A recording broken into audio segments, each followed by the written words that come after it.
और वर्ण व्यवस्था का आदर हम सबको करना चाहिए, क्योंकि भगवान के द्वारा क्रिएट की गई है, वो व्यक्ति के द्वारा नहीं। जिनको गीता का ज्ञान है वो इस बात को जानते हैं कि भगवान ने वर्ण व्यवस्था तैयार करी है। समझ गए?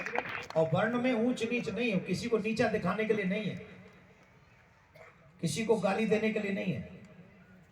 और ये अधिकार ना हमको है ना तुमको है, किसी को भी नहीं। भगवान ने मानव बनाए एक दूसरे से प्रेम करने के लिए, व्यवस्था रखी है सृष्टि की रचना करने के लिए, इस सृष्टि को चलाने के लिए, किसी को ऊंचा नीचा दिखाने के लिए नहीं। ठीक है? राधे राधे।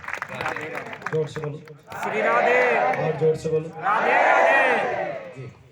आप यहाँ कथा सुन रहे थे तो आपकी कोई जाति पूछी क्या? खड़े हो जाओ, खड़े हो जाओ, एक बार और रखी जाइए कि आप यहाँ कथा सुन रहे हो, आपसे कोई जाति पूछी क्या? एक ही जाति के लोग बताओ, पूछी क्या? नहीं। क्या एक जाति के लोग कथा सुन रहे हैं?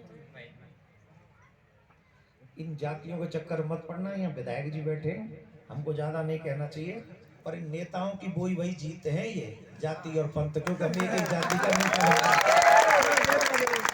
भगवान ने कोई प्रॉब्लम नहीं क्रिएट की। मैं इनसे नहीं कह रहा हूँ, हम लोग एक जाति का नेता बनने के चक्कर में दूसरी जाति को गाली दे देते हैं, ये ठीक नहीं। यहाँ ये व्यासपीठ है, ये सभी जातियों के लिए है, सभी वर्णों के लिए है, और भगवान भी सभी के लिए। तो हमारे उत्तर प्रदेश में जातिवाद ज्यादा है, बिहार में जातिवाद ज्यादा है हमारे यहाँ। वहाँ एक एक जाति का नेता बनने के लिए दूसरों को गाली देने का ही काम सीख रखा है उन्होंने। ऐसी उनकी बड़कपन हो जाता है। उनके चक्करों में मत आया करो, उन्हें तो 5 साल की कुर्सी चाहिए और हमें जीवन भर का प्यार चाहिए एक दूसरे से। हाँ, और कौन कौन हाथ उठा रहे थे? हाँ बेटा तुम खड़े जाओ, रेड टी शर्ट वाले। तुम नहीं हो भाई साहब, रेड वाले से कहा आपने पीछे तुम्हारे। हाँ वही। राधे राधे गुरुजी। राधे राधे। पहला तो मैं ड्राइवर सिंह महाराज का ज्ञान भंडार प्रजित किया है, उसका श्री चरणों में आभार प्रकट करता हूँ। गुरुजी मेरा आपसे छोटा सा सवाल है। आपने बताया था कि जो पापी व्यक्ति होता है वो भगवत कथा, श्रीमद् भगवत कथा पूरी नहीं सुन पाता जी। लेकिन मेरा मन में संकोच है गुरुजी। द्वितीय दिन में कथा में आपने बताया था शिव जी, भगवान शिव जी ने श्रीमद् भगवत कथा पार्वती मैया से की थी। तब पार्वती माता कथा सुनते सुनते सो गई थी। तो पार्वती माता तो जगत जननी है ना, फिर वो कौन सा पाप की थी कि वो कथा सुनते सुनते ही सो गई थी? ऐसे एक बार तो बहुत रिस्की काम है युवाओं के प्रश्न लेना, भी न जाने कब क्या पूछेगा है। रिस्की काम है, बहुत तगड़ा। और ये काम हमने ही शुरू किया था सबसे पहले, पता नहीं हमारी बुद्धि में क्या चीज आ गई थी।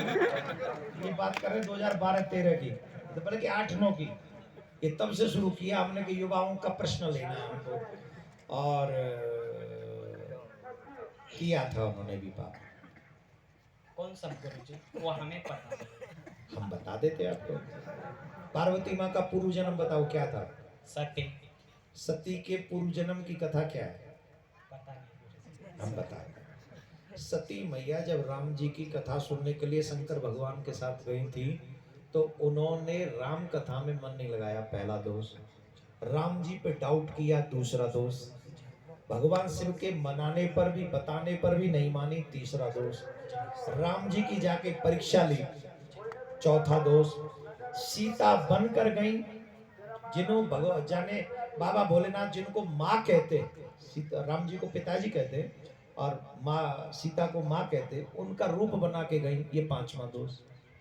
और फिर लौट के आई तो झूठ बोला भगवान से कि कछु न परीक्षा ली न गुसाई, ये 6ठा दोष। बाबा के मना करने पर भी अपने पिता के यज्ञ में गई, ये 7वां दोष। बोलो अब बताओ, शंका समाधान हुआ कि नहीं हुआ है? तुम्हारा मन लग रहा है 5 दिन से? जी महाराज। इसका मतलब तुम्हारे कोई पाप नहीं है? नहीं है। होंगे कैसे नहीं होंगे, तुम्हारे पाप हैं। लेकिन जब 2 दिन तुम्हारा मन नहीं लगा, तो 2 दिन की कथा ने तुम्हारे बाकी के पापों को नष्ट कर दिया और आज लग गया तुम्हारा। बोलो राधे राधे राधे राधे। चलो माइक दे दो, वहीं जो खड़ा हुआ था उसी बच्चे को दे दो। गुरुजी।